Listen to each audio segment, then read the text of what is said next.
Hi everyone, welcome to our second of the series of the XR in series. We are here tonight with XR in Business and Enterprise.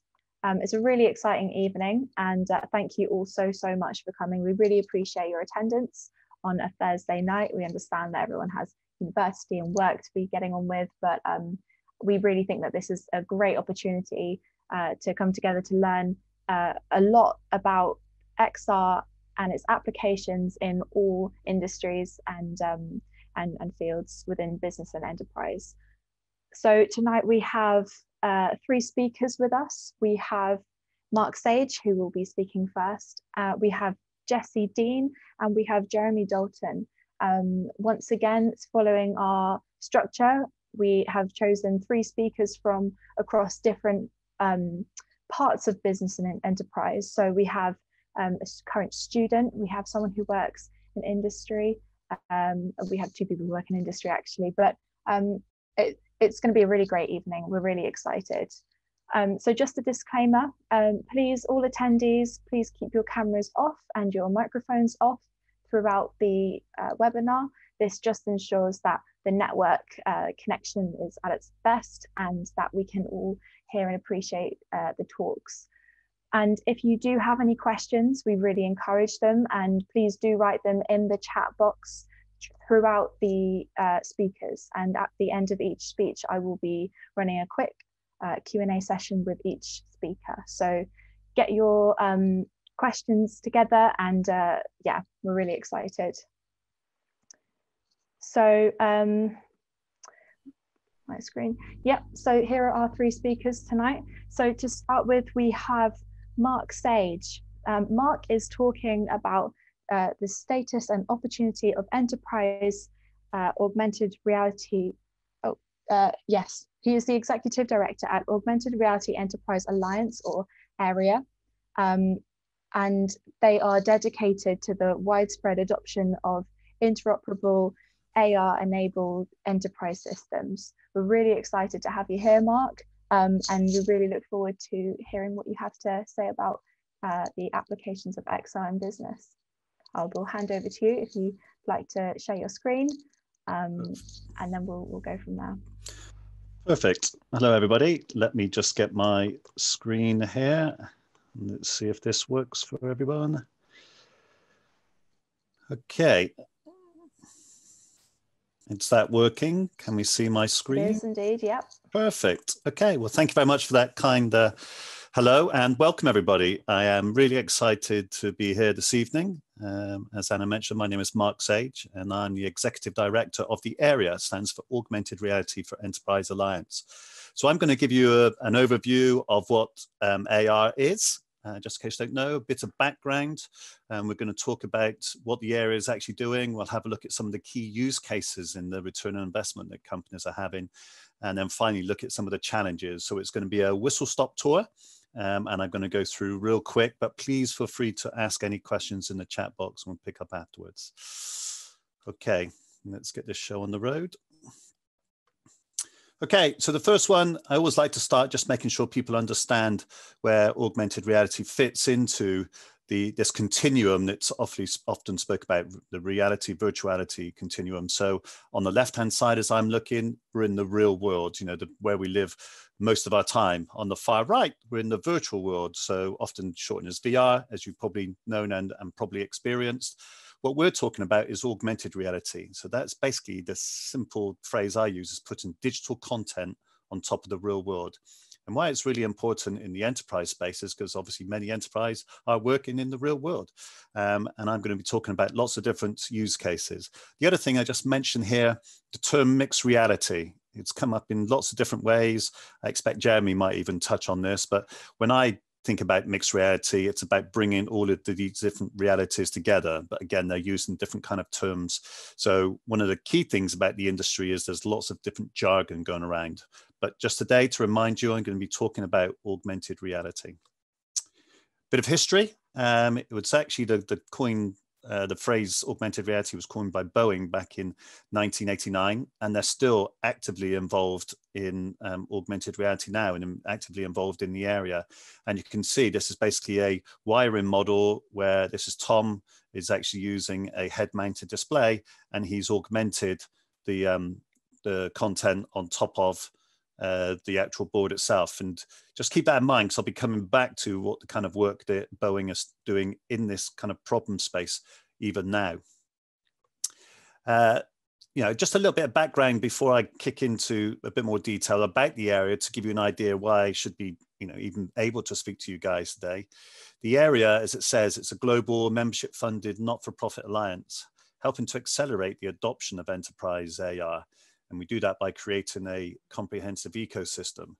So we have 3 different kind of segments of members. We have enterprises that are deploying the technology.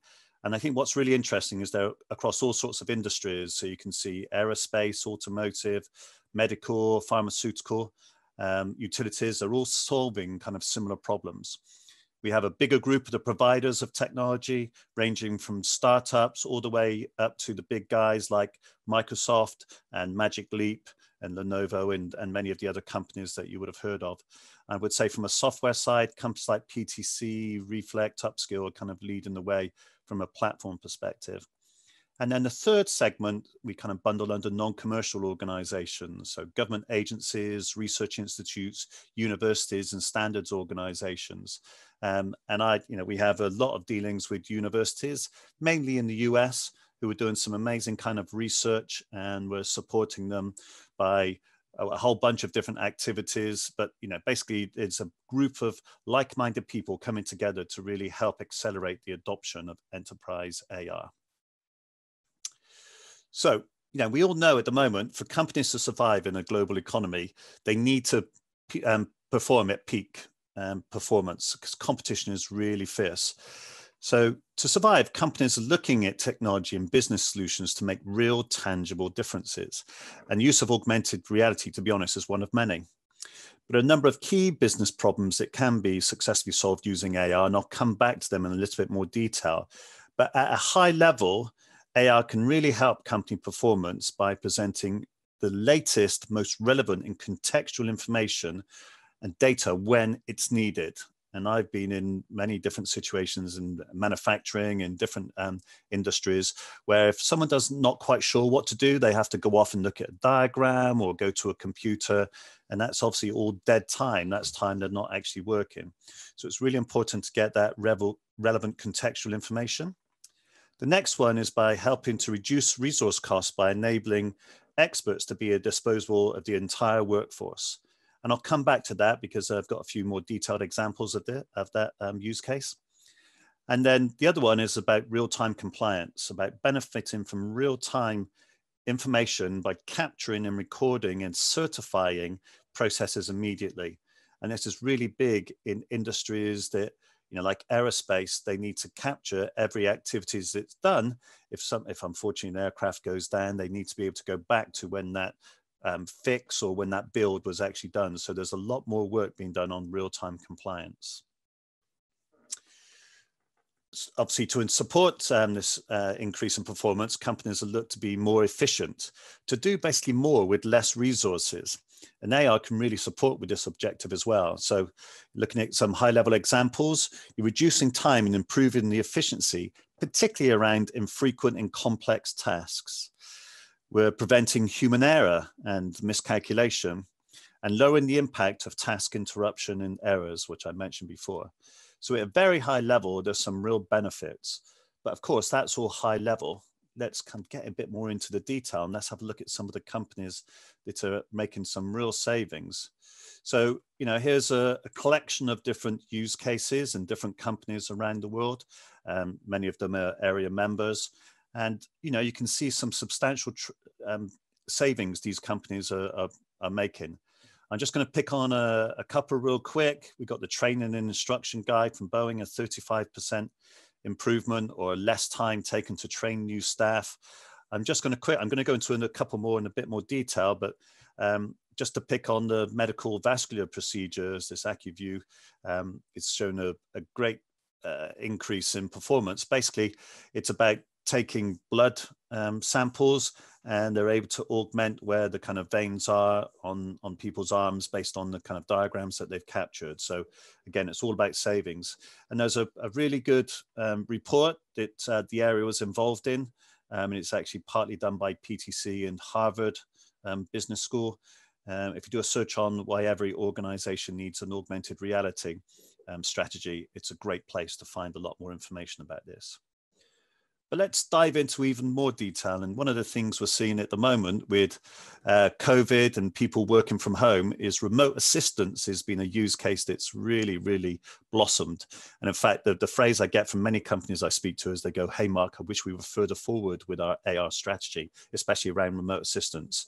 So you probably know or heard about what remote assistance is. It's basically someone at the kind of cold front, if you like, actually doing the work. They come with a problem. Rather than having to call somebody and they'll travel there, or they need to try and explain to something over the phone, the actual worker can see what that person is seeing. And you go, well, why can't you do that with a Skype call or a Zoom call like we're doing today? Well, the important part is taking that digital content and actually showing in a very detailed way how to solve that problem. So there's a whole bunch of benefits. You know, you're lowering the time that the manufacturing or whatever it is actually down. So it's less downtime. You're upskilling all your staff. More importantly, you're kind of reducing the CO2 levels, and you know, you're getting the manufacturing line or whatever it is back up really, really quickly. So you can see here a 76 improvement by Xerox of the problems being solved first time without someone having to travel. Manufacturing and assembly, there's a whole bunch of use cases, but basically you're talking about step-by-step guides here. It's great for new people coming onto the manufacturing line. They can upskill very quickly. The reduction in errors is another big saving here. And I mentioned about Boeing, and if you remember right at the very start, I talked about the wiring diagram, where they're still using AR to help them. The wiring diagrams in airplanes are very complex, and there's lots of it. So they're using the HoloLens, and you can see in the bottom left-hand corner, that's obviously an augmented view of what the wiring cables look like. As you can see, it's complex. What they're able to do is take bits out, they can reroute wires, and all doing that through the HoloLens experience. And as you see, a 90% improvement of first-time quality. And I think what's really important is a 30% reduction in time spent doing the job. And when everything's about, you know, time to market, it's really important that you can reduce that time. So, you know, a really good example of how Boeing are using it. Inspections, this is a great one from Newport News Shipbuilding. They make those really big aircraft carriers that you see on Top Gun that the airplanes land on. Theirs is very simple. They're using a tablet, basically looking and inspecting the work that should have been done. Previously, they would be looking at diagrams and trying to map it up to what was actually happening. Now they're just taking a tablet with them, the augmented view of what should have happened on the tablet, the actual view is behind them, and you can see a 96% reduction in inspection time. Again, that's all savings to the bottom line. Maintenance, repair, talk briefly about Bosch. The one problem about having all these great modern vehicles is they're more and more complex to kind of fix. So they've been using, again, a combination of HoloLens and tablets, and are showing some great savings for the workers, you know, a 15% saving on each step taken when it comes to very complex fixing, and just being able to upskill their staff so quickly. So, you know, again, it's really important that the technology is done for the right use cases, but when it is, you can see some excellent savings. Just quickly, in terms of what the area does, we're very much about delivering kind of thought leadership. So people understanding what problems can be solved, sharing case studies, what technologies are needed, and most importantly, the ROI. And I'll come back to that in a sec. We bring all the members together to learn from each other and share insights. We're very keen to work with educational organizations and universities to help them define courses, do guest lecturing, doing outplacements and things like that. But one of the things I just wanted to finish on is some of the barriers to adoption. You know, it's okay having this technology, and it's obviously making some real savings, but you know, you do need to overcome some barriers. And what we've created, we have a number of different committees, but one of the key ones is about a research committee. And what we say to all the members, hey, what do you need to research? What information would be really important for you to help you deliver the AR more effectively and quicker? And one of the first things I mentioned before is around an ROI calculator. Now, this is available online. You can go to the area.org website and just follow the clicks. And, you know, for you out there who are thinking about AR or may be thinking of it as a career in the future, it's really important. It's not just a technology. You need to be able to, you know, implement that technology well within businesses. And that's often about creating a business case and a justification for it. So, you know, I'm not going to go into too much details of the workings of an ROI calculator. They're kind of pretty standards, but what we've done is come up with a load of, as it says, business case or business benefits here. And as you start to see the savings you can make, you can put them into the calculator and it really shows the benefits and the savings you can make. And believe you me, you know, the leaders of organizations, we really want to understand the business case of the ROI before they implement it. What we've also done, there are some kind of gotchas and when it comes to doing ROI. So quite often organizations, their content might not be in the right format. So there are some things you really need to think about when you're analyzing the return on investment of deploying augmented reality solutions. I'm going to go through real quick some of the other research we've been doing. Security is a big issue and often not thought about until later on in the process. So we've done a big report on security in wearables particularly. We've done a really interesting piece on safety and human factors, and actually a company in the UK in Coventry helped define this. And basically it's looking at some of what I call the gotchas. Things like if you're using a head-mounted display in a bright environment, sometimes it's really difficult to see that screen, or in a noisy environment and things like that. We've done a deep dive into the barriers to adoption in manufacturing environments. And what this really identified is you need to work with the end users right the way through the project, making sure you're solving their problems and the experience is good for them, because if it isn't, they're not going to use it. And then your investment in AR gets thrown out the window. We've also done a big piece on IoT, AI, and AR. At the end of the day, you know, any technology needs to solve a business problem. So bringing a few different technologies together, you know, solves real big business problems. And we've brought together the IoT, AI, and AR piece and have had some really interesting insights of how these technologies can work together, and more importantly, develop a roadmap for the future. We've done a piece on Web AR. Web AR is a development platform, so using kind of web technologies. It means you don't have to kind of rebuild the different solutions on different platforms, and that's had some really interesting insights. And then we've also done a piece on taking big 3D assets. You know, companies may have CAD models or BIM diagrams or point clouds, and being able to use them in an AR environment often means they need to be shrunk basically, but we've tested a load of tool chains and tool sets so the companies can really use these assets they have lying around in an AR environment.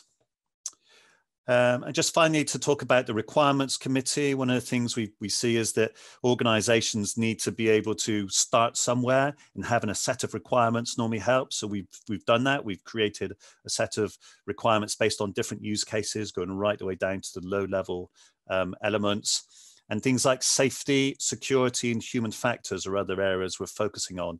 And just to kind of finish off here, some infographics, which again are freely available on the area website, looking at some of the risks, but also some of the benefits of using wearables from a safety perspective, and also some of the kind of challenges from a security perspective and sort of work that we can do to help out there. So I did say it was a whistle-stop tour. I hope that gives you some insight and thoughts to enterprise AR. Happy to take any questions, or if I've overrun a little bit, and I'm happy to take emails and stuff like that. Back to you. Thank you so much, Mark. That was really, really insightful. Just goes to show how innovative and like emerging this technology is, and the applications of it are amazing. Yeah, we do have a couple questions for you, if that's all right.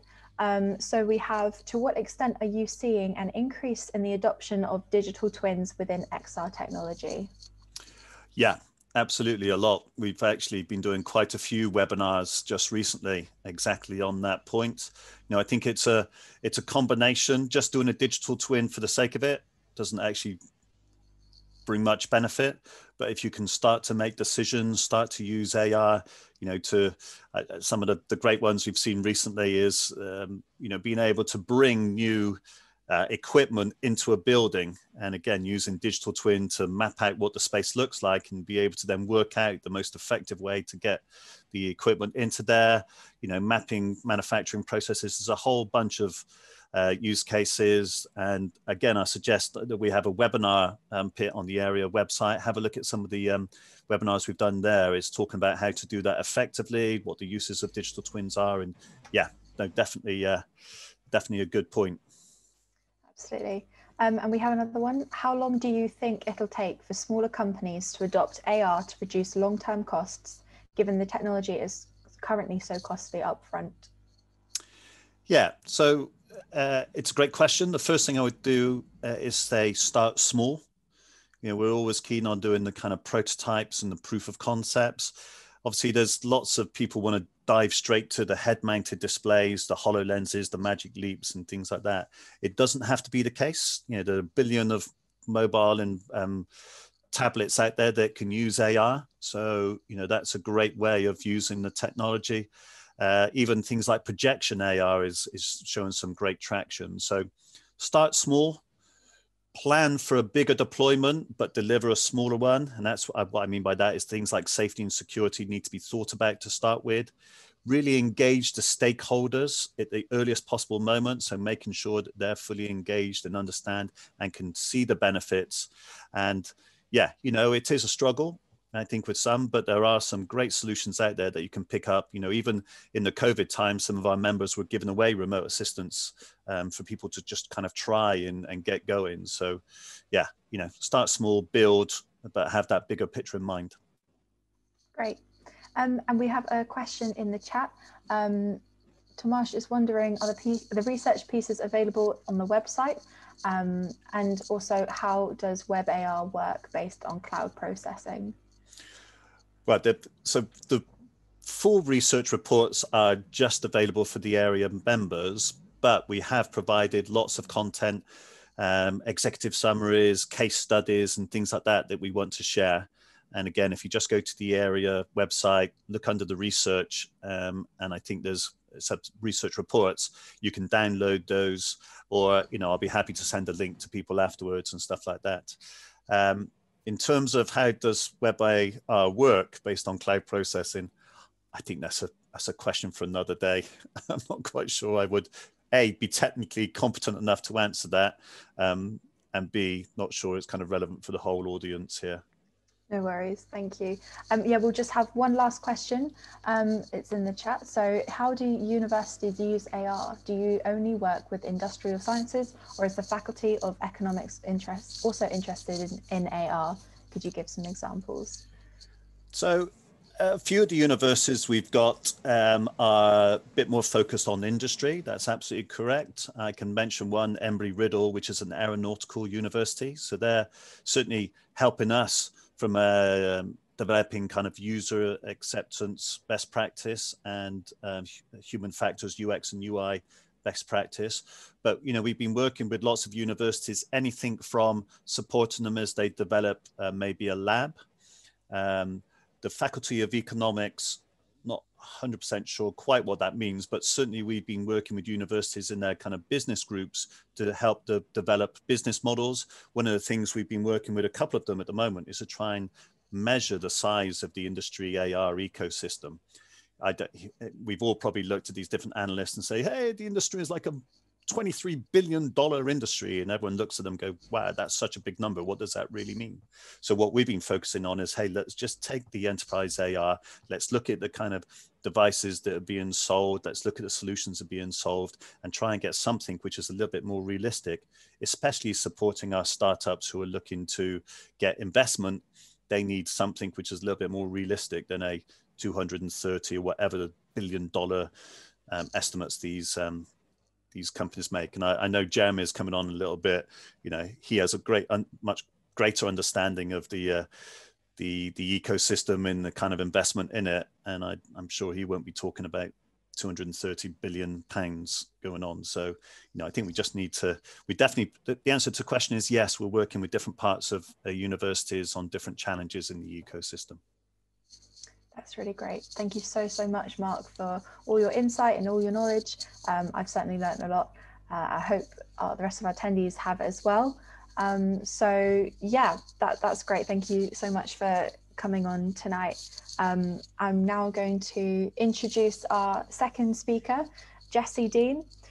She was currently a fourth-year management student at the University of Leeds, who has recently undertaken a placement year with Blackwall Labs. Blackwall Labs specialises in VR, mainly in gaming, but have reached out and worked on some larger scale projects for some really big names. So Jessie, welcome to our event. We're really pleased to have you here. So thank you, and I'll hand over to you to share your screen. Hi everyone, I'm Jessie. Just checking everyone can see and hear me. I'm assuming so. Yeah. Cool. I will put the screen share on. Microsoft PowerPoint. Okay. Start it. Can everyone see that? It's just, oh yeah, there we go. It's all good. Might be a little bit laggy, but yeah. Okay. So hi everyone, my name is Jessie and I'm a final year management student here at the University of Leeds. I've just finished my placement year working for Blackwall Labs, which is a development studio primarily specialising in VR. My role at Blackwall was a business development associate, and this was for the sort of more virtual reality games side of the company. So, I sort of handle a lot of the business things, but if you've got any technical questions, it might be better with Jeremy afterwards. But primarily this role involved me doing things like finding new opportunities for the company, researching new leads, establishing relationships with potential clients, and sort of negotiating contracts and things like that. Oh, sorry, that was my introduction, missed that slide. So a bit on Blackwall. A lot of what we do at Blackwall is games related. We generally create content for two main user bases: the at-home VR market, so people having VR headsets in their own houses, and the location-based VR. So that's generally known as like sort of VR arcades or VR escape rooms. But that's not all we do at Blackwall. We do some VR consultancy and development, and we can sort of develop bespoke training experiences, which I will go on to speak more about later. So, old versus new technology in VR. So this generation of VR headsets has been around for a few years now, and it started out mainly with the HTC Vive and the Oculus Rift. Many early adopters of VR sort of jumped on these products, feeling as though they might finally realize their dreams of virtual reality, the sort of virtual reality that's been promised in science fiction works, the virtual reality that will allow them to experience a whole new world from their own homes. And in many ways, this generation of headsets has been significantly more successful than previous generations. The hardware has now fallen into a price point that it does allow people to buy headsets for home rather than just being used for commercial use. But as the years have rolled by, I think the tech industry has discovered that the rather set up intense forms of VR that came out at the beginning are just not accessible enough to break through into the mainstream. So as you can see at the top, we've got the HTC Vive and all the sort of setup and accessories that are required to run it, and a PC that you need to plug it into. On the bottom, we've got the Oculus Quest, for example, which literally everything you see there is everything that you need to run it. So as a result, developers and hardware, manufacturers have started to move away from the PC VR, move away from those high fidelity, high end, expensive VR, and move more towards the standalone VR. And by that, yeah, primarily the Oculus Quest, it has far outsold any other offerings on the standalone market in previous years. There's no time setting up with tracking or having issues or wires. You can use the VR in the way that everyone would want to use VR. You can literally take it out of the box, put it on your head and use it straight away. The actual computer is inside the headset. You can literally, it's very portable. You can just take it over to your friend's house, show them VR in the comfort of their own homes. So it is easy to argue that this VR, this standalone VR has been pivotal in the success of more and more people coming in to use virtual reality. So the early adopters of this generation are those that would very much stand by their PC VR setups. They don't necessarily care much about it being wireless or breaking through the mainstream. They sort of care about the quality. They don't care about having to deal with tracking issues or dealing with, spending hours setting things up. But the problem this has caused is it's rather incentivized developers to start working towards the standalone experiences because they're just so much easier to use. And therefore, they're gaining such a bigger user base. I mean, it's easy to understand if you were a developer and you were developing an experience, would you develop an experience for someone for a market that has maybe a million users in like PC VR, for example? I mean, that's just this is an example of numbers, don't know the exact figure. Or say that standalone headsets had 5 million users. Like, you're obviously going to choose the one where you might be able to sell the most units. But that's still not really any consolation for those people that have spent, thousands of pounds on PCs and headsets and that adopted the VR that came out at the beginning. But it is very important, however, for the market to move towards, the next generation, which is seeming to be standalone, because the ecosystem can't continue to grow if we're just looking at those initial early adopters of virtual reality. So, talking about VR in business, I think it's important to mention to anyone in this room that's looking at making a career in VR, anyone that's looking at becoming a product designer or offer solutions to the industry, the question that I advise you to ask yourselves is not can VR be used for a certain situation, but should VR be used for a certain situation. What does VR offer this problem that isn't already available in other instances or through other technologies? We often see developers that just want to apply VR to anything and everything they can. I think we once had somebody suggest a virtual supermarket where you can virtually walk around the supermarket looking for things that you want, scanning the shelves, but just why? Like, the time it would take you to walk around this virtual supermarket and look for things, firstly, you may as well have just gone to your local supermarket that you know the layout of. Or if online food shopping is your goal, just go on the Sainsbury's website where you can instantly search for anything you want. You don't have to spend time wasting walking around and looking for things. So don't think, can I be artificially inserted into this situation? Think, what would doing so offer? What does the end user, what does the customer, or what does the business stand to achieve by incorporating this expensive technology?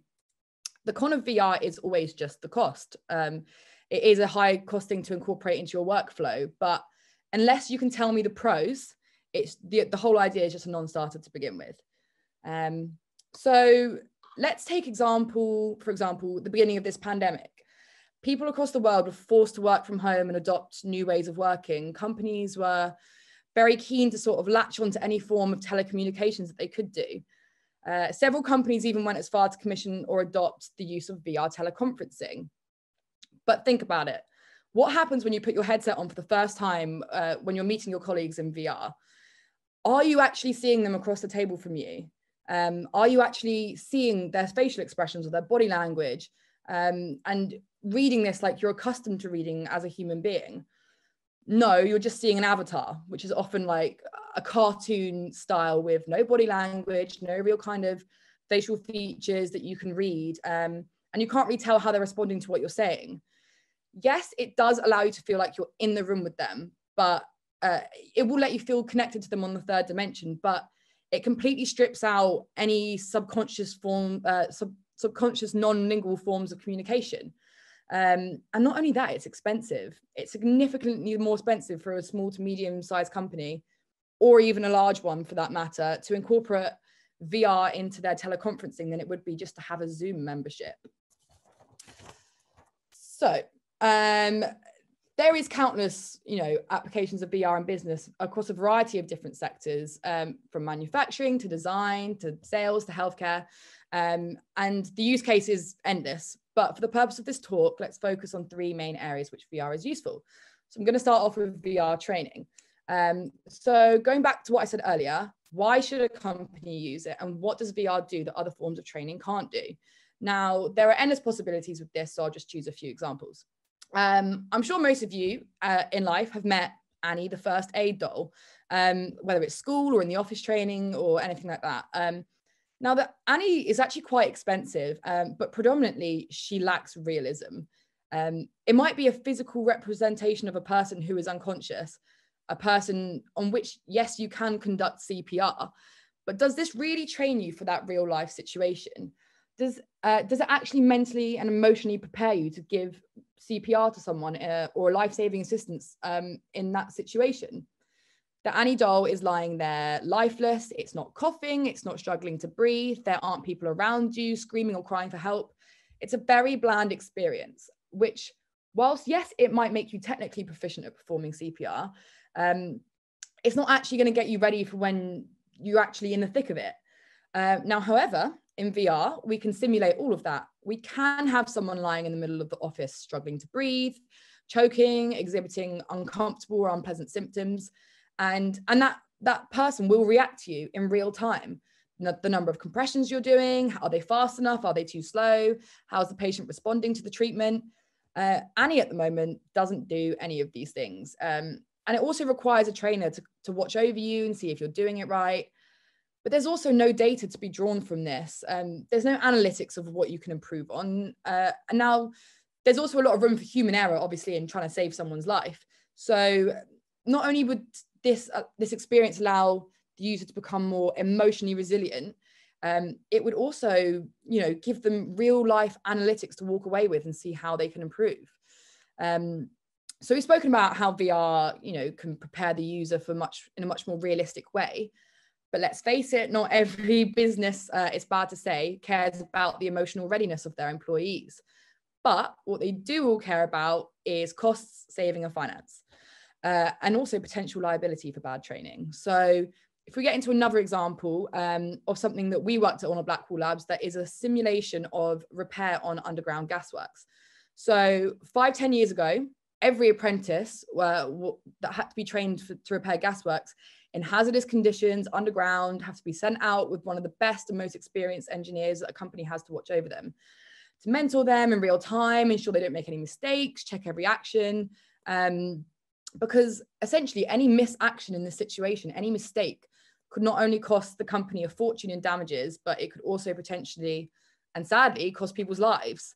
So VR here has a very real and an important impact into this situation.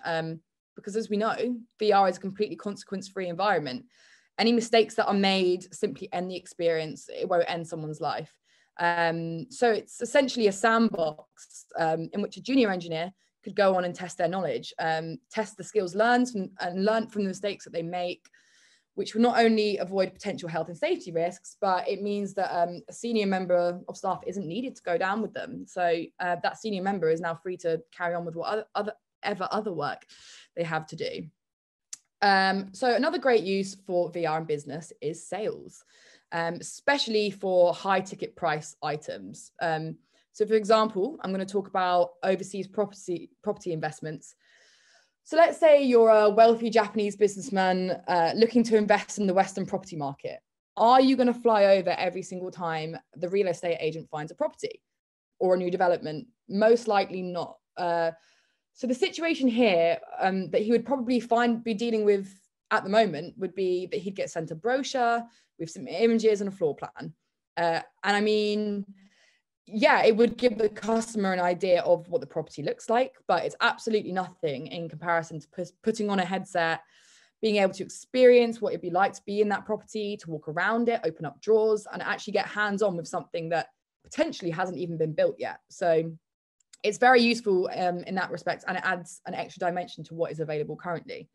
Another example I'll go into quickly is, to finish off the sales section, is that you can go and see products that potentially have not been designed or built yet. So let's say you're an Aston Martin enthusiast and you like to buy every new Aston Martin before it even gets made. Now, you would now officially have the opportunity to put on a headset and see an accurate representation of the car that has not yet been built. You can decide if you like it, you can get in the car, you can change color of the leather, change all the sort of accessories, the body paint work. You can customize your car and sit in it and see if you like it. And that can be used as a new ordering method. And that's something that a brochure does not allow you to do. And obviously the way the automotive industry has moved in the last 10 years is that you can customize your new cars on a website. I mean, that's fine, but you're just looking at a screen with a 2D picture of a car. It doesn't really give you a sense of connection with something. It doesn't really let you feel what it's like to sit in it. So VR is going to be a great sales tool for car manufacturers in the coming years. Well, it already is, but it will continue. Lastly, VR is also transforming engineering processes for many companies. It can enhance design efficiency. So for example, Jaguar Land Rover, they've used VR in their design process since 2006. The technology has allowed them to design cars much more efficiently. Not only this, but the team are able to see the impact of their new designs. And this is something that's really hard to assess just from 2D drawings and plans. They subsequently expanded and they now use VR in the visual design process. So it allows them to experience and see things without actually having to spend the money on prototyping them first necessarily. It can also be used in many more computer-aided design drawings, such as models, buildings, or structures. So, for example, it was pretty pivotal in the reconstruction of and the updating of King's Cross Station. In trials, it actually allowed users that had never seen the station to put on a VR headset, and basically it allowed them to test routes that they thought were going to be difficult. So they could put someone that had never literally been in the station in a headset, tell them they've got to get to A to B, and they could test how long it would take that person to make that journey. And if it was too long, that would probably highlight any design flaws, any missed signage, and anything like that. So yeah, quite a few uses there. So the future of VR. What does VR need to break into the mainstream? This generation of VR has been significantly better for market penetration than previous iterations of VR. Simply going off the fact that it now is a technology that has reached a price point that we can afford in our own homes. But that is not necessarily enough to make it, break into the mainstream. One of the founders of Oculus, actually, Palmer Luckey, said that even if you made VR free, it still wouldn't have enough to break into the mainstream. And what he meant by this is he's not trying to say that people won't use VR if it's free. Obviously, people would use it, but it doesn't have enough benefits for somebody's life currently to make it essential. We've all got mobile phones in our pockets, and I'm sure most, millennials, if you took their mobile phone off them, they would have a panic attack. Or to be fair, not even just millennials, but anybody.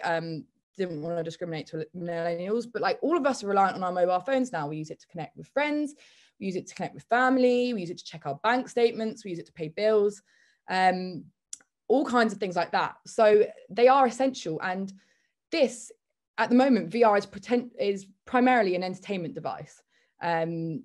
It's not really any more essential than an Xbox, for example. So what do we actually need to make VR, something that you would see in someone's house, like you would see a laptop? Firstly, it needs more elements of social interaction. So Oculus have just bought Facebook have just bought Oculus, Facebook have bought Oculus. So they're going to be able to push their own social agenda on VR now. So expect to see a lot more of that in the future. But it also needs some real life world functions. It needs you to be able to, it needs you to need your VR headset as a platform to get work done, as a tool to productivity, as well as things like entertainment. But it also needs to become slimline enough, more comfortable enough, and dare I say, maybe a bit cooler than it currently looks. The future of VR that we've always sold in science fiction is that it would look like a pair of Ray-Ban sunglasses that you could just put in your pocket, and that's probably still, quite a few years away. But when it does become that comfortable, that affordable, and when it does become useful, not only for gaming, but for other things like social interaction and productivity, that is a point where we will start to see VR finally break into the mainstream. And that concludes my presentation. Yeah. Thank you so much, Jessie. That was really engaging, really lively. Once again, I learned a lot. Yeah, this is not my background, but I think it's great that how we can just see the applications of XR and virtual reality within sort of gaming and just household general day-to-day use and in business. Yes, we've got a few questions for you, if that's all right. There's a couple in the chat, and then I've got some myself. So how did you manage to get involved in XR? Is it embedded in your undergrad curriculum? No, actually, I came to sort of work in VR in a bit of a disconventional way. I actually started a placement working in, doing bookings for a large music venue in London, and obviously coronavirus hit, and that led to a shift in what I was going to work in. So we also, as well as the venue we own, we also own Blackwall Labs. So they, instead of sort of letting me go, they sort of said, hey, come work on the VR side of things. And I was, student to student, it is something that scared me, because I was, thinking, oh my God, I'm going to have to know all about this. I'm going to have to be a tech wizard and this and that. And like, really, you don't. And I would honestly so advise anyone that's even considering it to definitely get involved, because you don't have to be a technical wizard in anything. Like, you can just get involved in the business side of things. And I find that really, really fascinating. I had a PlayStation as a kid, so I kind of got to be able to sort of pick up on, use that kind of information and know how sort of, the games industry works and things like that. So yeah, it wasn't actually in my curriculum at all. It wasn't even on the horizon for me, to be honest. But I'd say one of the, if I had to say a silver lining of that came out of coronavirus for me, it's that it introduced me to VR, and I couldn't be happier. That's great. So how has that come to play into your course? What influence has your placement had in coming back to university now? So I'm actually going to write my dissertation on VR. Well, I haven't thought of an exact title for it yet, so you have to bear with me on that one. But yeah, so I'm going to write my dissertation on it, and I feel like, as the fact that I'm doing a management degree, and the fact that I've done a placement year and been able to, work in so many aspects of business, it actually makes my degree seem a lot more interesting, because now anything that I learn, I can sort of relate it back to how it's going to help me in my job. Whereas before, in first and second year, you would learn things, you try and take it in, but now I can really sort of relate it to the company and think about how I'm going to use what I'm learning in my final year to advantage me in going forth working for Blackwall. Great. We've got a message from Jeremy. When is Rhythmatic coming out? Rhythmatic's coming out on December 1st. So for those of you that don't know, we've just finishing on a new rhythm-based beat game that will be available in virtual reality arcades. I believe there are some in Leeds, so everyone go check it out. And that game will be out December 1st. So yeah, that's pretty much it. That sounds really good fun. Yeah, and we've got one more question from Praveen in the chat. Will VR gaming increase in popularity? If so, why? Huge numbers of console games that aren't, basically there's loads of console games, aren't there, out there that don't use VR, and while they're increasing, so is VR. So proportionally, how is that going to look? It's hard to say, really. I mean, I think VR gaming is going to increase tenfold because of primarily the way Facebook, that now own Oculus, are now sort of running things. They have reduced the cost of Oculus Quests to a huge amount, which makes them actually so much more affordable to people. So many more people are going to sort of step into the next realm. I mean, obviously PlayStation and Xbox and everything is going to always do incredibly well, and obviously there is PlayStation VR. So I'm assuming that they're going to continue to explore that and, improve that within their gaming systems. But I think it's just a natural a thing for gamers to always want to try something new. If I don't know, I'd be surprised that if a lot of avid gamers, never wanted to try VR or never wanted to get a VR headset for games, because if you're a true gaming fan, you're going to want to try all the latest gaming technology. So yeah, I mean, I think it's just going to become, and I think as well as the sort of the graphics of it and as the sort of quality of it improves, that is really going to be as well what kind of brings it more into the mainstream, because obviously PlayStation and Xbox and things like that at the moment have got incredible visuals, and VR might not quite be there yet, but within the coming years, I think, you know, the realism of it improving as well will sort of be a big influence in it and becoming bigger in the gaming market. That's great. Thank you so much. That's all we have time for in terms of the questions, but thank you again for coming to speak to us. I'm sure you've done Blackwall proud. It was a really great talk, really engaging. So yeah, thank you once again. I'm now going to pass on to Jeremy Dalton from PwC. So Jeremy leads the PwC's AR and VR team. They help clients understand, visualize, quantify the benefits of applying XR to their businesses. It's a really incredible company. I've been to visit their head office in London, and yeah, I'm really excited to be able to introduce Jeremy to you. He also has spoken globally and has published a few books, one of which he's published recently. It's called Reality Check, so check that out. I'm sure Jeremy will mention that as well. So Jeremy, on to you. Fantastic. Many thanks for that introduction, Anna. And No it was a real pleasure hosting you at PwC. From my perspective, I've also enjoyed visiting the University of Leeds campus numerous times now. And I've been to the new immersive center you set up, and it's fantastic, really enjoyed it. And also, in fact, I have University of Leeds as a case study, some of your work in Reality Check, the book. There's one in particular on how the university is using a VR simulator for dental education. So that case study is in the book as well, and the book is going to be published worldwide on January 3rd.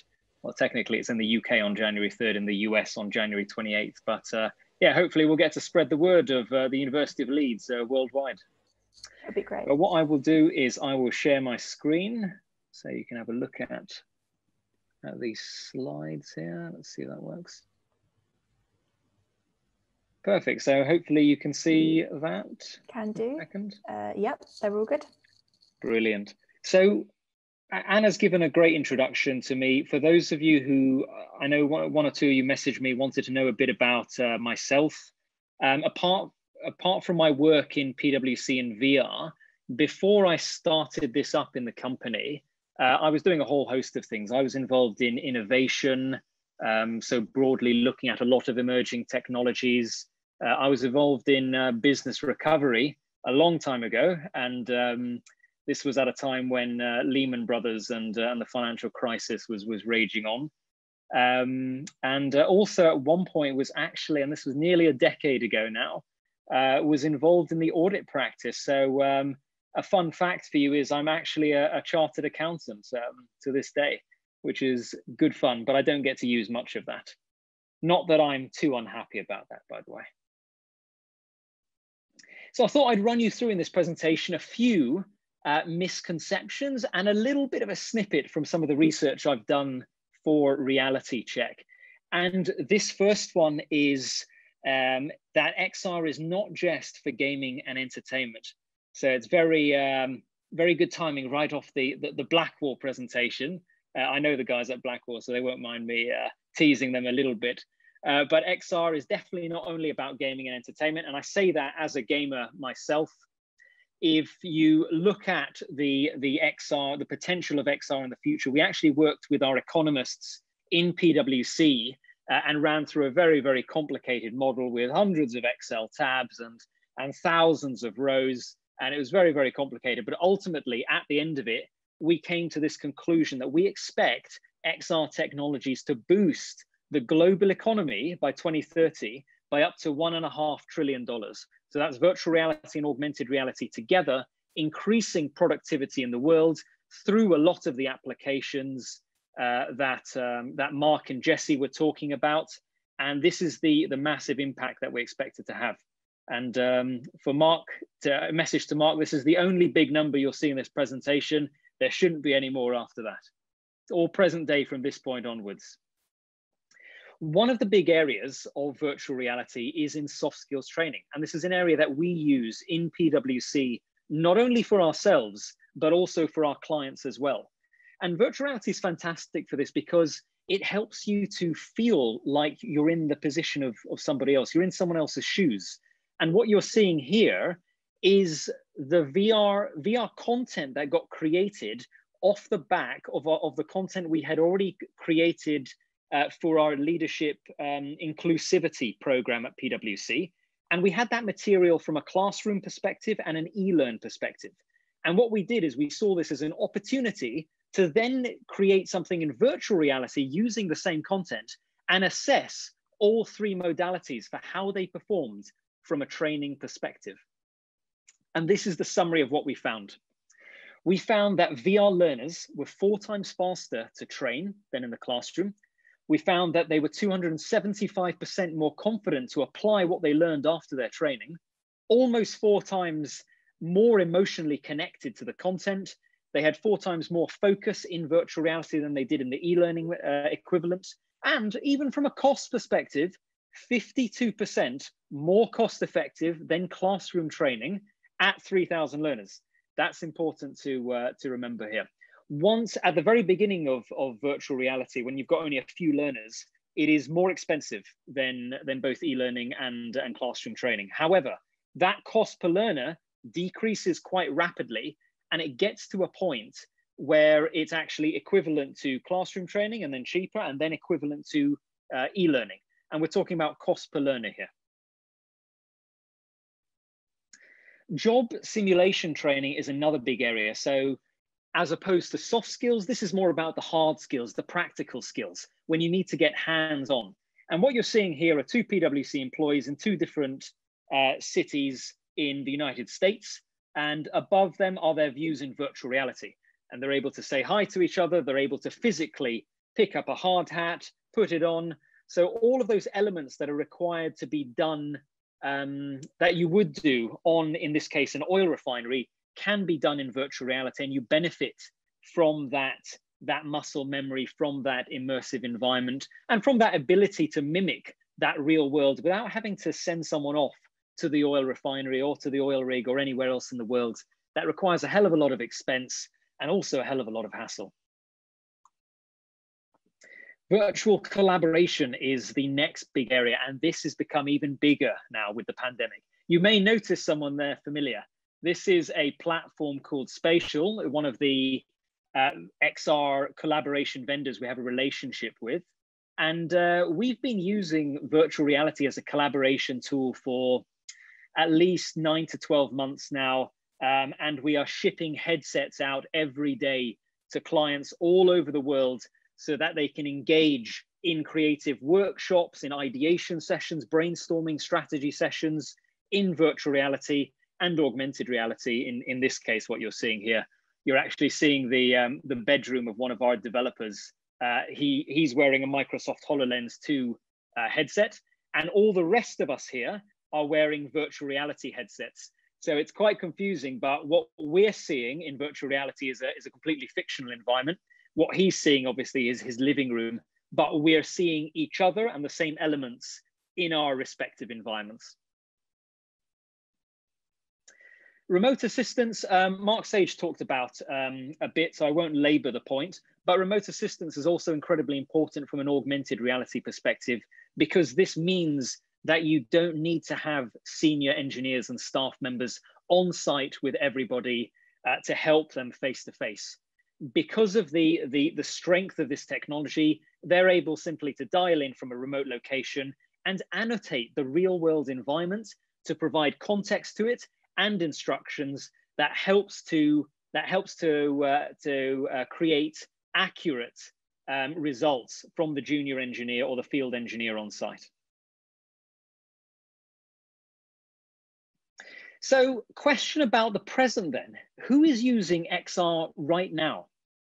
What we did to try and answer this question is we looked at 7.2 million businesses around the world, and we scanned their publicly available data.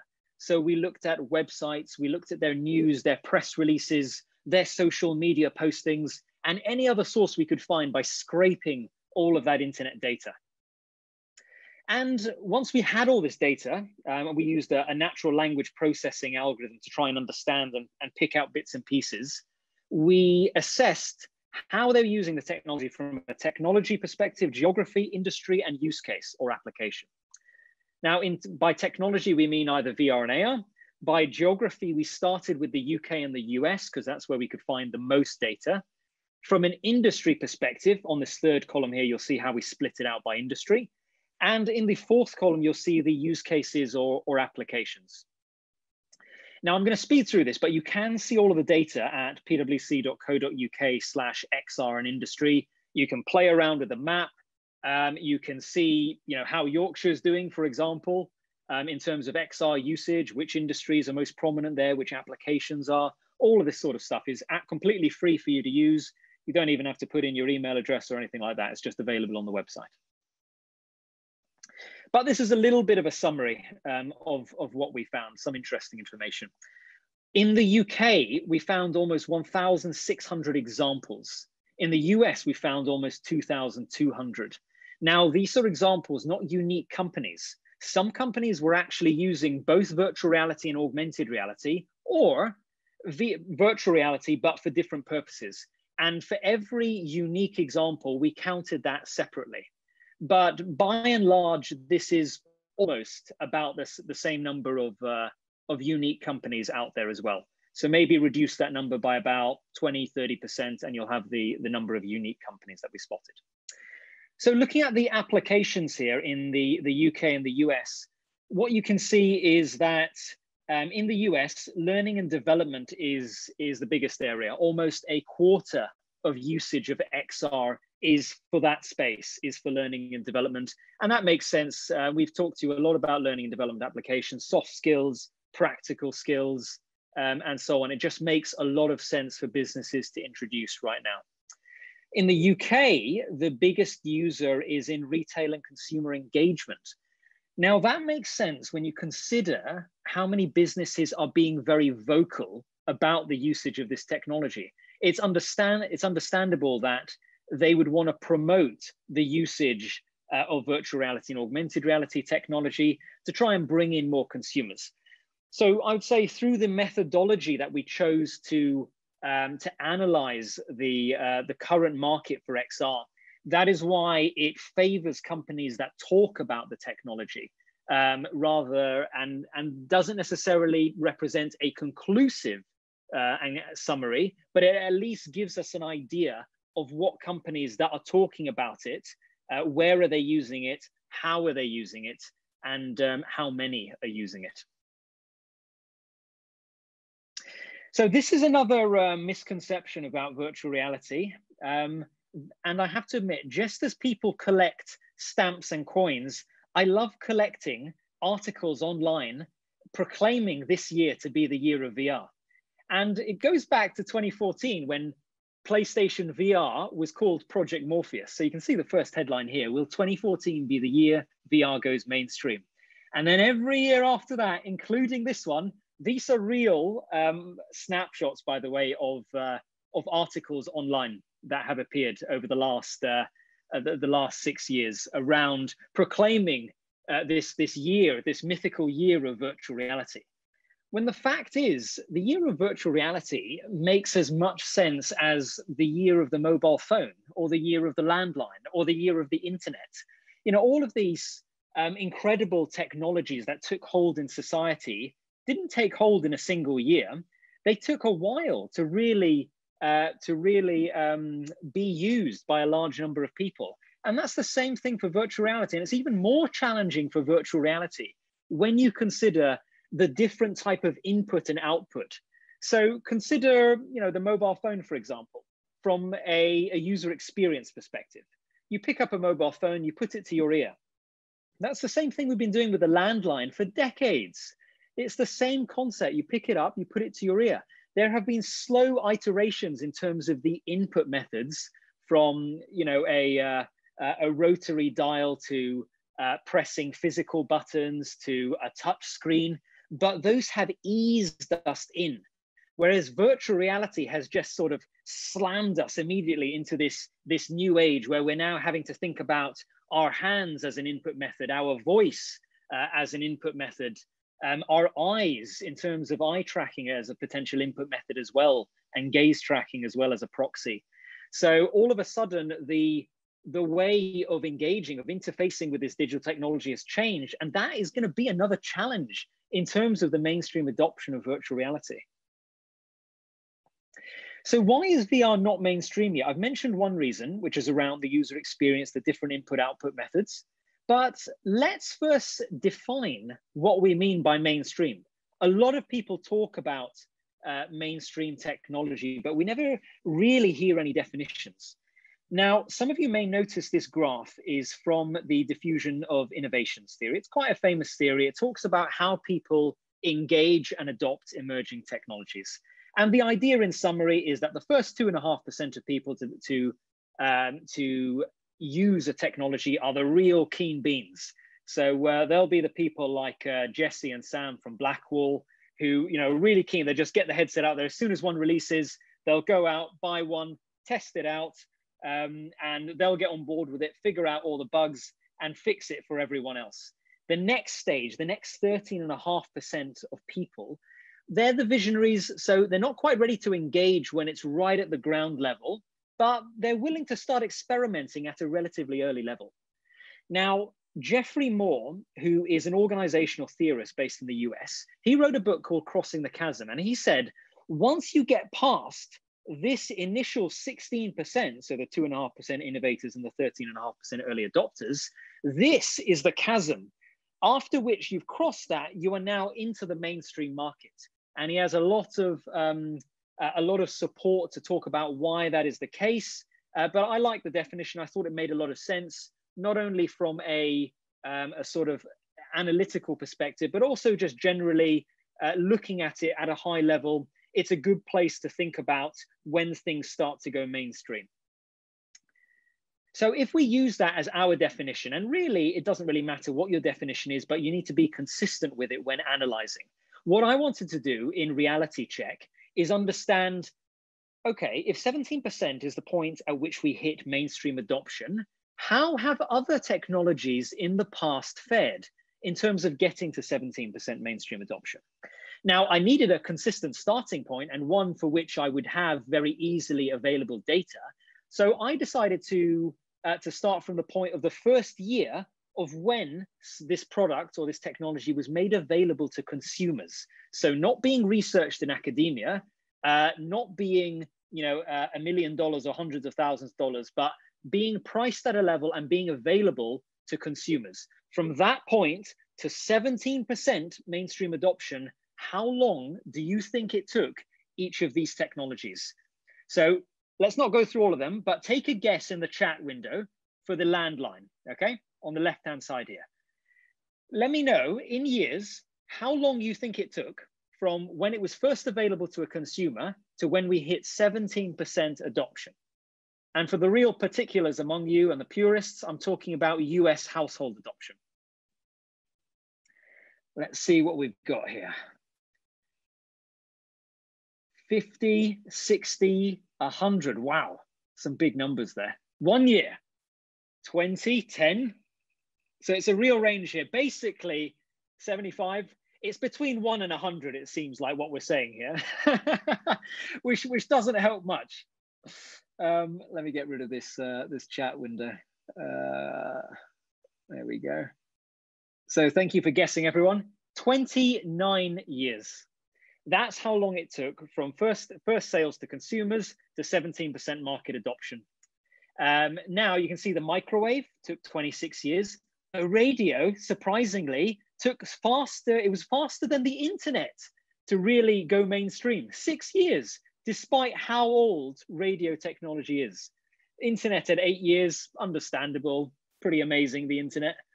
19 years for the personal computer, and 23 years for the tablet, which is somewhat surprising. So a real mix of timelines, basically. Now you may be wondering, okay, so where are we with virtual reality?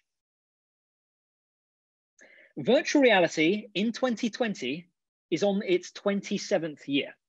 Now, the reason I've gotten to this mark is because if you go as far back as possible, realistically, when a first headset, or what you could argue, just about argue to be a virtual reality headset, got sold to consumers, and I am going to be I'm going to be hit pretty hard by virtual reality purists for saying this, but it was in 1993, based on my research and what I think is valid in terms of what is an applicable consumer headset. And it was a really awful headset. You can check it out. I'll provide a link to you for it. But that's about as far back as I could make the argument. So 27 years. 27 years is well within this range of how long it's taking other technologies to go mainstream. So for people who are thinking, well, VR is dead, you know, that's absolutely not true. You just have to look at other technologies to see that VR is faring pretty well, actually.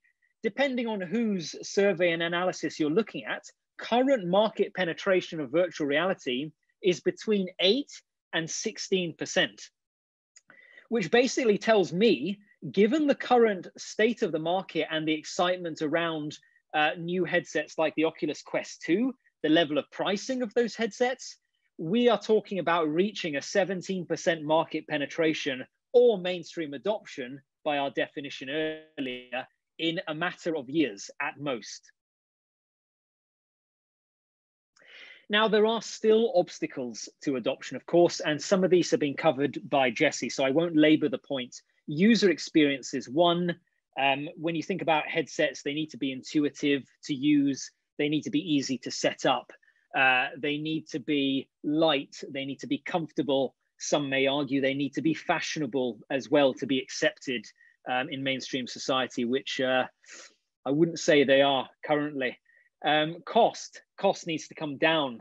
It's fantastic. We have the Oculus Quest 2 now at $299. Content, we need to have more quality content out there. This is more a consumer problem than it is an enterprise problem. But from an enterprise perspective, there is still a need to have off-the-shelf platforms that are easy to implement and integrate. And we're seeing more of that as well. And then finally, education. From an education perspective, people really need to understand what are the advantages of this technology? What does this really mean? And how does it really feel? And we're not quite there yet. So Jessie had a similar image here. This is actually one from my book, and it's on the HTC Vive. You can see the number of components there and how we've moved into nothing more than a standalone headset and 2 controllers. In terms of cost, that system back in 2016, when it was first released, that would be a minimum of $1,500 with the computing system. And now we've got an all-in-one headset that is $299. Now, granted, it's not exactly the same, but it is pretty good and it does most things.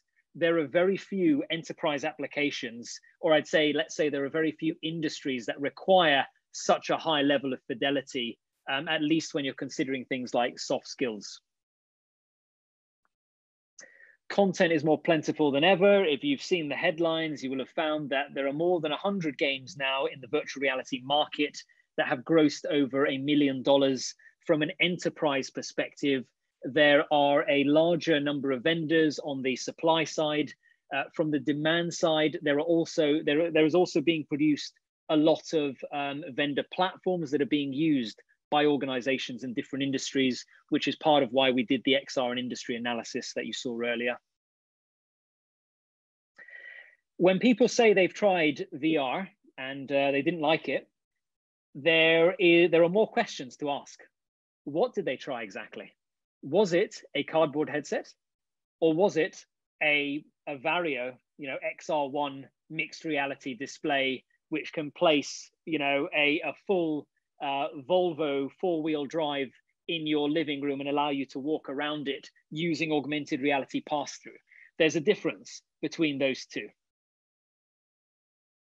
So XR, in summary, is definitely not dead by any means. If you look at the market from an enterprise analysis perspective, if you look at it in comparison to technologies that have come before it, if you look at it from a supply perspective in terms of the number of XR vendors out there, even if you look at it from an academic perspective, and I don't have the slide here in this deck, but from in the book, in Reality Check, I remember I've got a graph which actually looks at the analysis, the number of journal publications that have come out relating to virtual reality and augmented reality has soared massively. It's always been growing since the year 2000 when I started the analysis, But at the year 2016, there's been an exponential shooting up in terms of the number of publications that have been produced by academic institutions like Leeds University, which is fantastic to see.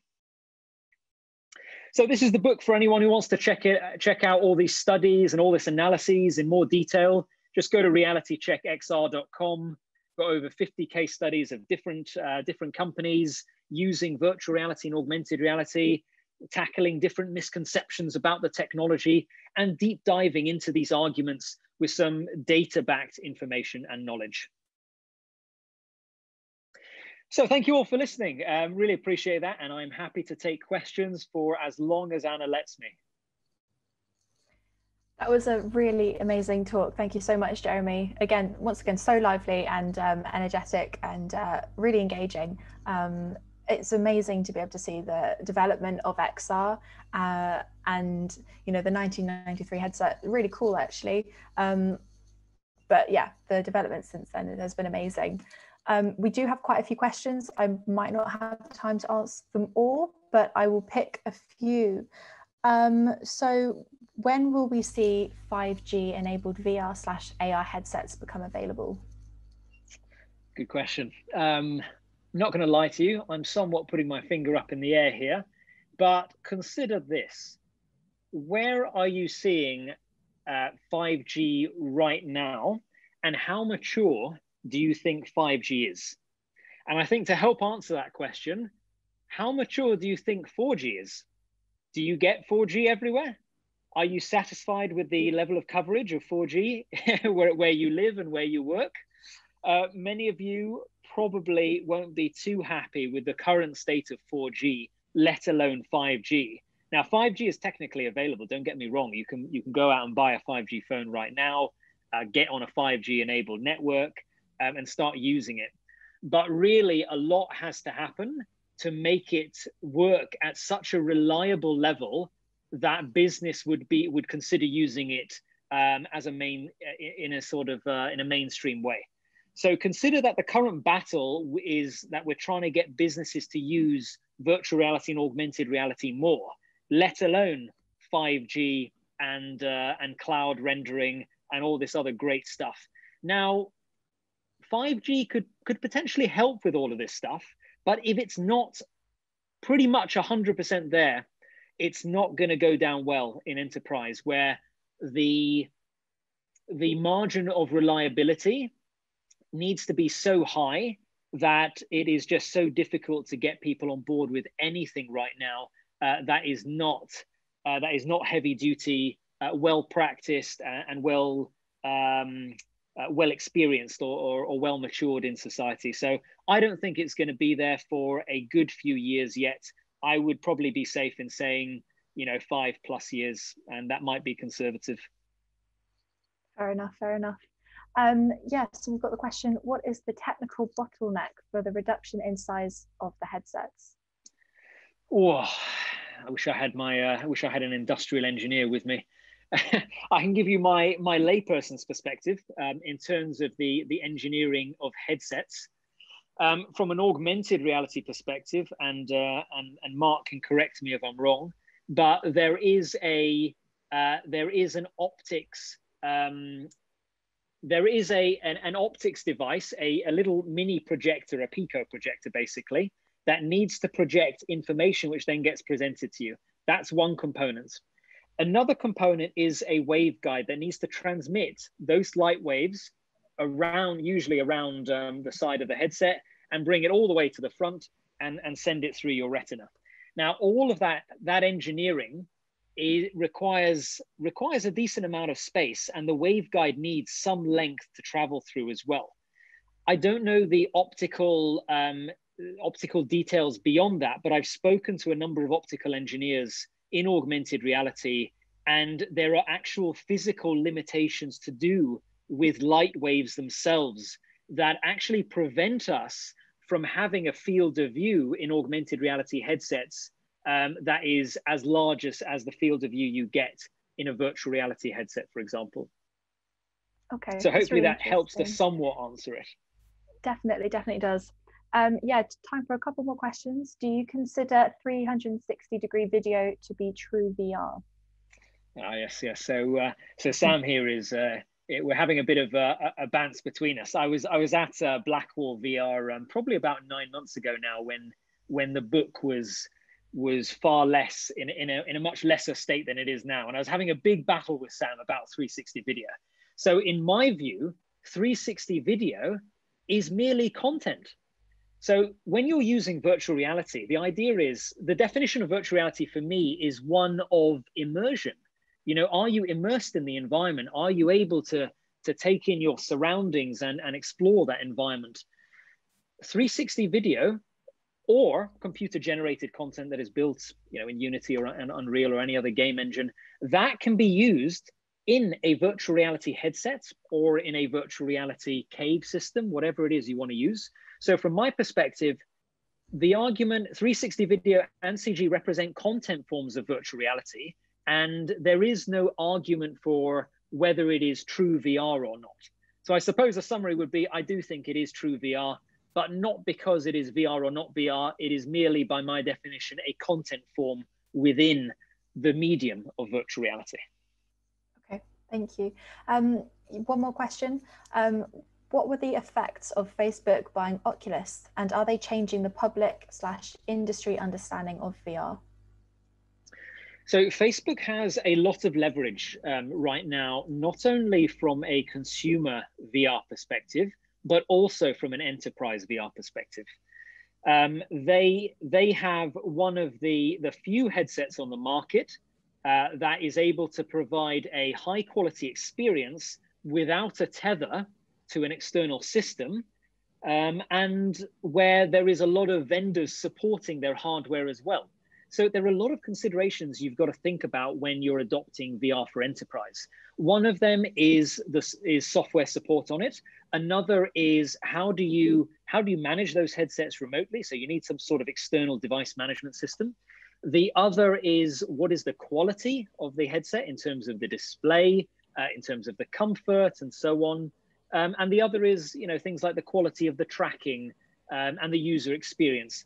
Now, Oculus has done very well on most of those fronts, which allows them to have a lot of leverage over organizations when they're negotiating and things like that. As a result, they are able to push through a lot of legislation relating to elements like data collection, for example. So they'll be collecting data from businesses from business enterprise headsets as they are collecting data from consumer headsets. And to be honest, there's not much that we can do about it.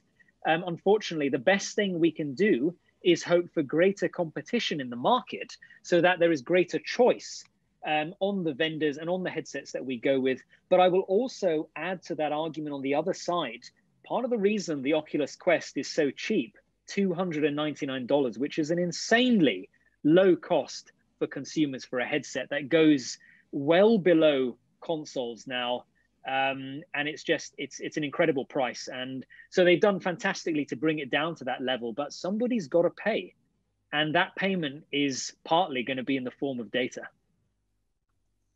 Really interesting, thank you. And just one final really quick question. Is PwC seeing the adoption of VR/AR for use in product design? Yes, product design is another good area. And in fact, if you check out our Seeing is Believing report, I'll put the link in the chat for you, you'll actually see that is considered within, I think it is product and service development, if I'm not mistaken, within that category. So in terms of the $1.5 trillion, we've actually split that out in the report into different segments, like process improvements, like product and service development, like learning and development. Product and service development, which includes that design aspect, is a pretty significant contributor to that $1.5 trillion boost to global GDP. That's great. Thank you so much, Jeremy, for joining us this evening. Oh, that's all right. Can I drop one more thing into the conversation? Of course, yeah. Go on then. The headset that you were curious about in 1993 that was not actually the Sega headset. Oh, was it not? That was, no, it wasn't. It was by a company called Victormax, which thankfully is not around anymore. But the headset was called the Cybermax, I think it was, or the Stuntmaster. Yeah, here we go. I'll send you a link to this, but it's pretty insane. It makes for fun reading. There you go. Oh, great! Thank you for that. Yeah, I mean, both look cool. But thank you so much for joining us this evening. It's been really great to have such a variety of speakers. So thanks to all our speakers. We have now got some announcements and some prize draws. So do stay tuned for the next 10 minutes and we'll find out more about them. But for now, thank you so much, Jeremy. Thanks, everyone. Bye-bye. So yeah, I'm going to share my screen and I've got some announcements for you guys. So the first is the prize draw. So if you'd like to be entered into our prize draw, which will be revealed at the end of this event, so in about 5-10 minutes time, please sign up to our mailing list. The link will also be in the chat, but there's the QR code, so you can just get it out on your phone if you'd like. Super quick, just put in your name and your email address and you'll be automatically entered to win one of 3 amazing prizes. We have a cardboard headset to be won. We also have one of those sort of plastic, more robust headsets to be won. And we have a game key for this really incredible virtual reality game called Space Team VR. These were given to us by Cooperative Innovations, who we've worked with in the past. It's a really fun, exciting game where you're basically just controlling a spaceship from a virtual reality headset. So do sign up to the mailing list and you'll receive the latest on our events, on internships, on opportunities, and yeah, you'll just be kept up to date with the latest from us. Yeah, I'm now going to hand over to Tomasz. Hello. Can you see me? Yeah. Hello. Yeah, I'm just helping you with the announcements. First of all, I want to say thanks to the speakers. 3 great talks, honestly, very insightful. And about the GoFundMe, I'm just explaining to you guys why do we need the money. We've done a lot so far. A great XR conference in August, 300+ people there. Now we're doing this series about the intersection of XR with other things. And we've been running without money. We've been running with some contributions from some companies, one-time contributions. We're not affiliated with the university because we don't have because of COVID. Mainly, they suspended that until further notice. And yeah. Okay. Sorry. Do you want to continue, Tomasz? I think that might just be someone's mic accidentally turned on. And yeah, we will use the money to try to provide to our community better experiences. We want to move a bit from speeches only to providing education, bringing better experiences for our community, like mini courses or equipment on site for people to use. And yeah, if you like our message, if you like what we're doing, any contribution is good for us, honestly. Absolutely. Thank you, Tomasz. Yeah, I'm going to talk about 2 internships that we've got for you guys. Well, they're not from us, but we are promoting them on behalf of 2 really amazing companies. So the first is a 2D concept artist with XR Games. So this is a Leeds-based XR virtual reality gaming company. They're really, really cool. They've worked with names such as Lego, Sony, and DreamWorks. So as a paid intern, you would be designing and working with the designers to come up with ideas for characters and environments, working with the color schemes and building vehicles as well. It's a really amazing opportunity. So it's exclusively for Leeds University students. Joe is going to put the link for the role description in the chat. So do take a look at that. The deadline is in a couple of days, so be quick with that. But it's a really great opportunity. There's the option to have it run as a 3-month full-time internship, or a 6-month part-time internship, so it can run alongside your studies. But yeah, really great opportunity there. The second internship is with a company based in London called TG0. They're looking for a development intern.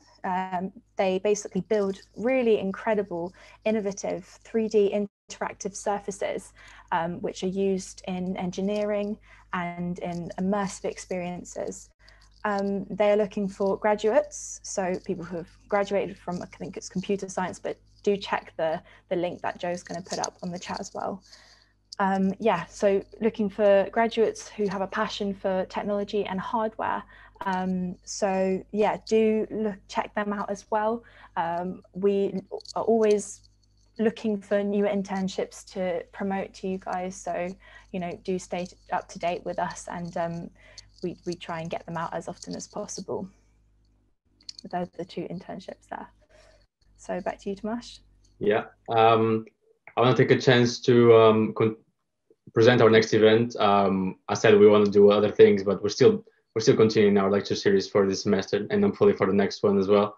It will be on the 1st of December, so it will be a great day for VR interested people. So they can watch our event and then play Rhymatic later on the day. I don't know. And then on the 3rd they can read Jeremy's book. Great weekend. The event will be focused on the intersection of XR with radiology. Focus to our community of healthcare people. There's quite a lot who love it around here in Leeds. It will be based online as well. We'll have 4 speakers. It will be a joint event with 2 more societies, Exposure, which is the Radiology Society here in Leeds, and VR Birmingham, which is basically Leeds XR, but for Birmingham. And yeah, I think it would be a great event, just like this one. One more speaker, but yeah, feel free to join. See you there. Yes, so I'm just having a little bit of trouble putting the mailing list responses onto our magic spinning wheel. Reese, I'm wondering if perhaps you could take over with this. I need to have an access code. Sorry, guys. We are going to be revealing the names of our winners for this, but just a reminder, you are in for the possibility of winning a Google Cardboard type headset, one of those ones that you can put your phones in. Also, there's the chance of winning a oh, I think I might be able to do it. I'm just trying to multitask. No, I can't do it. So cardboard headset, one of those more robust plastic ones, and also a Space Team VR key. So yeah, Reese is going to help me out. Sorry about this. Yeah, I find that it's quite fun with hosting online events. I feel like they never go 100% smoothly. There's always little trip ups, but I think there's something quite fun and realistic about that. Everyone is We're getting better though. Pardon? We're getting better though. We are getting better, definitely. Yeah. But yeah, everyone is getting used to this new technology. So do bear with us.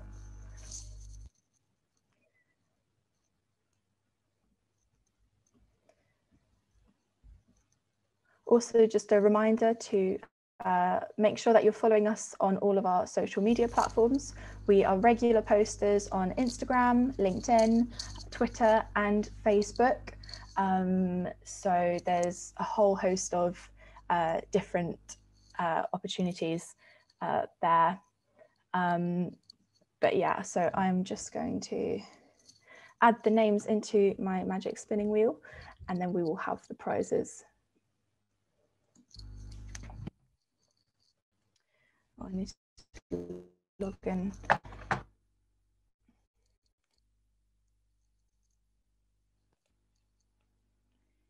I can talk a bit more about our next talk. If you... Yeah, please do. Yeah, it's really interesting. Three of the speakers are based on the Imperial College in London.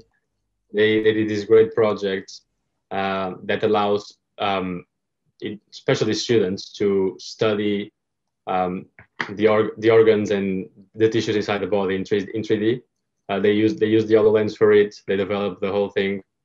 I think it's quite interesting for everyone, not just for people in healthcare, because at the end of the day, it's an amazingly technical issue. So yeah, how's it going, Anna? It's going well. We are there. I'm just sharing my screen with. There we go. I'm just going to make this full screen. Okay, so we have. It looks like 8 applicants. So your chances are high, guys. I am going to click. I'm going to spin the wheel. Where's the spin button? Am I being really dumb? I can't see it. Ah, I can click to spin. One of those days. So this is for the plastic headset. Well done, David. Well done for winning that. We will be in touch. We have your email address. So yeah, we'll be in touch really shortly about how you can get your prize. So congratulations for that. We are now going to be spinning for the cardboard headset. Good luck to you guys.